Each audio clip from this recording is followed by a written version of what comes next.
ओम नमः शिवाय। जय श्री राधे कृष्णा भक्तों। आज हम इस वीडियो में कर्म के फल की कहानी सुनेंगे। एक बार एक राजा ने बड़ी नगरी का निर्माण करवाया और उसमें एक सुंदर सा मंदिर बनवाया। वहाँ पर एक पंडित जी सेवा के लिए रखे। जब राजा का बेटा बड़ा हो गया तो राजा ने उसकी शादी कर दी। पंडित जी रोज सेवा करते मंदिर की और राजा के महल के तुलसी के क्यारे में से तुलसी तोड़कर सेवा के लिए ले जाते थे। एक बार की बात है कि राजा की बहू जल्दी सोकर उठ गई और उसकी नज़र म्यान पर पड़ी। म्यान देखकर वह आकर्षित हुई। उसने म्यान को उठाया। उसने सोचा ये म्यान इतनी सुंदर है तो इसके अंदर रखी हुई तलवार कितनी सुंदर होगी। ज्यों ही उसने तलवार निकाली, तलवार की चमक से उसकी आंखें बंद हो गईं और तलवार सीधी उसके पति के गले पर आकर गिरी, जिससे उसके पति की मृत्यु हो गई। बहू डर गई। उसने सोचा यदि राजा जी को पता चल जाएगा तो वो तो मुझे मृत्यु दंड ही दे देंगे। फिर उसने सोचा कि ऐसा करती हूँ, मैं अपने पति को तुलसी के क्यारे के पीछे छिपा देती हूँ। जब सुबह पंडित जी तुलसी जी तोड़ने आएंगे तो मैं चिल्ला चिल्लाकर पूरा इल्ज़ाम उन्हीं के सर पर लगा दूंगी। और ऐसा ही हुआ। पंडित जी ज्यों ही तुलसी तोड़ने आए, बहू ने चिल्ला चिल्लाकर बोला, अरे इन्होंने मेरे पति को मार डाला, इन्होंने मेरे पति को मार डाला। तो सब सैनिक आए और पंडित जी को पकड़कर कारावास में डाल दिया गया। बेटे का अंतिम संस्कार हो गया। 15 दिन बाद पंडित जी को राजा जी के दरबार में सजा के लिए पेश किया गया। राजा सोच में लगा कि ऐसा पंडित जी को आखिर मेरे बेटे से क्या दुश्मनी थी जो इन्होंने ऐसा किया। फिर भी उन्होंने सोचा कि मेरी बहू झूठ नहीं बोलेगी, चलो मैं इनको दंड तो देता हूँ। अतः उन्होंने जिस हाथ से तलवार से मेरे बेटे को मारा है उसी हाथ को कटवा दिया जाए। पंडित जी का वो हाथ कटवा दिया गया।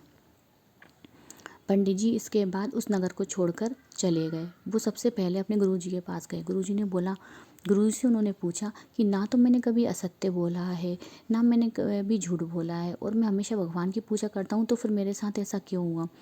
गुरुजी ने बोला, मैं तो तुम्हें नहीं बता सकता, पर तुम ऐसा करो, मणिकर्णिका घाट पर मेरे गुरुदेव रहते हैं, तुम गुरुदेव से जाकर इसका प्रश्न का हल पूछो। वो उन्होंने ऐसे ही किया और पंडित जी वहाँ गए। उन्होंने दरवाज़ा बजाया, गुरुदेव गुरुदेव हैं क्या। गुरुदेव की पत्नी निकल कर आई। उन्होंने बोला, क्या है। बोलते, गुरुदेव हैं क्या। बोले, कहीं मरगा डला होगा, जाओ भगो यहाँ से। ऐसा कहकर वो दरवाज़ा बंद करके चली गई। पर पंडित जी वहाँ से नहीं गए।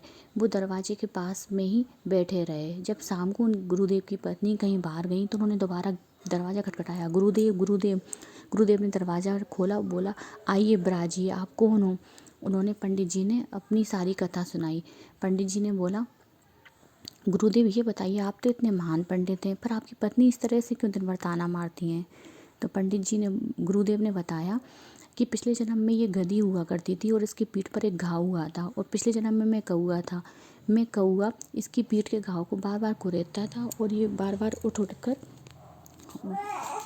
और ये गधी उछक कर दूसरी जगह चली जाती थी। फिर भी मैं नहीं मानता था, वो बार बार इसके घाव को कुरेदता था। और ये एक बार ऐसे ही हरिद्वार के गंगा घाट पर पहुंच गई। जो ही मैं इसकी पीठ पर इसके घाव को कुरेदने के लिए बैठा, ये उछक कर गंगा नदी में गिर गई और हम दोनों साथ में बहकर डूबकर मर गए। इस कारण से हम इस जन्म में दोनों पति पत्नी हुए हैं। तो सुन, ये वो ही गधी है और मैं वो ही कौआ हूँ और मैं अपने कर्म का फल भोग रहा हूँ। तो पंडित जी ने बोला, अच्छा ये तो आपका हो गया, अब आप मेरा बताइए, मैं कभी असत्य नहीं बोलता, फिर मेरे साथ ऐसा क्यों हुआ। उन्होंने बताया, पूर्व जन्म में तू बहुत बड़ा महान ज्ञानी संत हुआ करता था और तूने झूठ ना बोलने का संकल्प लिया था। एक बार कसाई के चंगुल में गाय आ गई। गाय कसाई के चंगुल में से छूटकर झाड़ियों के पीछे छुप गई। वहीं पास के पेड़ पर के नीचे बैठा हुआ तू तपस्या कर रहा था। कसाई ने तुझसे पूछा, तुमने यहाँ गाय को देखा है। तूने एक पल तो सोचा कि मैं झूठ ना बोलूं, तो तूने हाथ से इशारा कर दिया और गाय का बता दिया। तो सुन, ये जो गाय है ये वही बहू है, और जो राजा का बेटा मरा है वो वही कसाई है। और तूने जो हाथ का इशारा किया था, इस कारण से तुझे इस जन्म में तेरे हाथ कटे हैं। अतः अपने कर्म का फल सबको भोगना पड़ता है, इसलिए आप अच्छा कीजिए। जो आप अच्छा करेंगे तो वो 10 गुना होकर आपके पास लौटेगा। अच्छा सुनिए, अच्छा बोलिए। जय माता दी।